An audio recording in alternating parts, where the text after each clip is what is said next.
Impact Family, impacting the world through healthy family. Shalom saudara-saudara, selamat berjumpa dalam Impact Family. Saya harap saudara semua dalam keadaan baik, saudara semuanya bahagia karena doa-doa saudara sampai kepada Tuhan. Ya, saudara, bagaimana doa kita kok bisa ada yang terhalang? Doa tidak sampai kepada Tuhan. Karena di dalam 1 Petrus pasal 3 ayat 7, karena apa? Demikian saudara. Demikian juga kamu hai suami-suami, hiduplah bijaksana dengan istrimu sebagai kaum yang lebih lemah.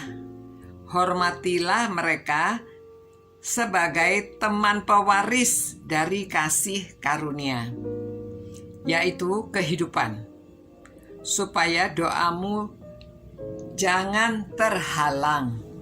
Ya, doanya itu kalau terhalang itu kan tidak sampai ya, tidak sampai kepada Tuhan, tidak bisa connect tuh karena terhalang.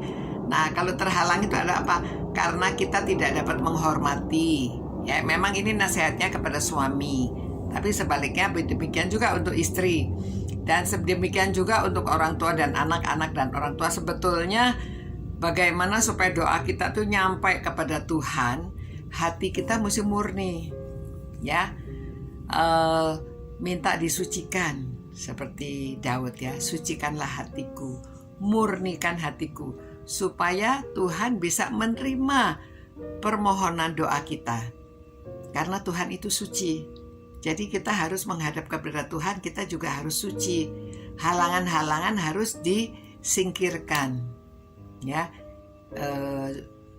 dosa-dosa kita harus disucikan. Memang di dalam Tuhan Yesus kita sudah disucikan. Tetapi dalam perjalanan hidup ini masih ada konflik, ribut lah suami istri, tidak bisa memaafkan, atau orang tua anak, atau ya di dalam keluarga. Jadi Tuhan ingin supaya kita dimurnikan, disucikan. Dengan memaafkan itu hati kita jadi murni. Jadi tidak ada halangan lagi, tidak ada grundel, tidak ada tidak ada halangan. Karena yang kalau kita tidak bisa memaafkan orang itu kan hatinya masih mendidih, hatinya masih jengkel. Nah, itu harus dilepaskan, harus dibebaskan. Jadi dengan demikian, kalau kita bisa menghormati, kalau kita bisa mengasihi, ya memang di sini dibilang suami suruh menghormati istrinya.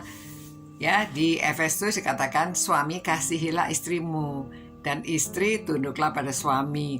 Semua itu, nasihat itu diberikan supaya doa kita jangan terhalang, supaya kita semuanya hatinya plong, hatinya bebas, hatinya lepas, tidak ada ganjelan-ganjelan. Kalau masih ada ganjelan nggak bisa nyampe kepada Tuhan. Karena kita kalau mau connect sama Tuhan itu mesti tidak ada halangan. Kalau masih ada halangan-halangan di tengahnya itu nggak bisa connect. Ya, mau sembahyang kepada Tuhan bagaimana? Tuhan bisa menerima kita kalau kita sudah menyucikan diri, ya, membersihkan hati, supaya kita bisa menghadap kepada Tuhan dan Tuhan bisa menerima doa-doa kita pun diterima. Ya, tidak terhalang, nyampe jelep pada Tuhan. Nyampe begitu ya. Dan Tuhan janjinya kalau kita berdoa dan kita memohonkan sesuatu dalam nama Yesus, Dia akan melakukan bagi kita. Dia akan mengabulkan permohonan kita. Nah, jadi kadang-kadang kalau kita hanya membaca satu ayat saja, sepertinya pokoknya kita berdoa dalam nama Yesus, doa dikabulkan. Nah, di sini dikasih tahu supaya doa kita tidak terhalang, kita harus bisa menghormati, harus bisa berdamai, harus bisa saling memaafkan, ya. Jadi saudara-saudara, saya harap siapapun yang ikut merenungkan firman Tuhan ini supaya kita dapat mengerti sedalam-dalamnya bagaimana supaya doa kita itu tidak terhalang. Yaitu kalau kita saling menghormati, menghargai, ya, kepada kaum yang lebih lemah ataupun kepada siapa saja, ya, kepada orang lain, supaya kita dapat berhubungan langsung dengan Tuhan dan tidak ada kepalsuan. Nah, dari situlah karakter kita disempurnakan. Jadi alasan keempat, Allah menciptakan pernikahan untuk penyempurnaan karakter. Itu sebabnya kalau ada konflik harus bisa diatasi, ya, sebab dengan demikian maka doa-doa kita itu dikabulkan. Saudara, belajarlah supaya doa-doa kita itu dikabulkan, tidak terhalang, nyampe kepada Tuhan. Begitu ya. Mari saudara-saudara, kita belajar satu hal tetapi harus dipraktekkan mendalam loh, supaya doa kita jangan terhalang, ya. Jadi kita harus berdoa, minta supaya kita ini bisa mempunyai hati yang mengampuni seperti Tuhan Yesus, supaya kita bisa menghargai pasangan kita, ya, dan juga orang dalam keluarga kita. Tuhan, terima kasih Tuhan. Malam hari ini kami dapat merenungkan firman-Mu secara sederhana ya Tuhan, supaya kami mengerti kalau kami saling menghargai pasangan kami, maka doa kami tidak terhalang sampai kepada Tuhan. Terima kasih ya Tuhan.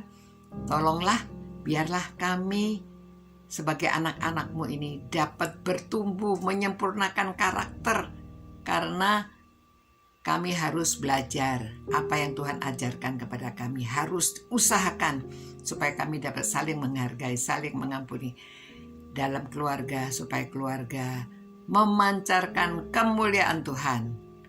Terima kasih Tuhan. Dalam nama Tuhan Yesus kami berdoa, dan Engkau sudah berjanji Tuhan akan mengabulkan doa ini.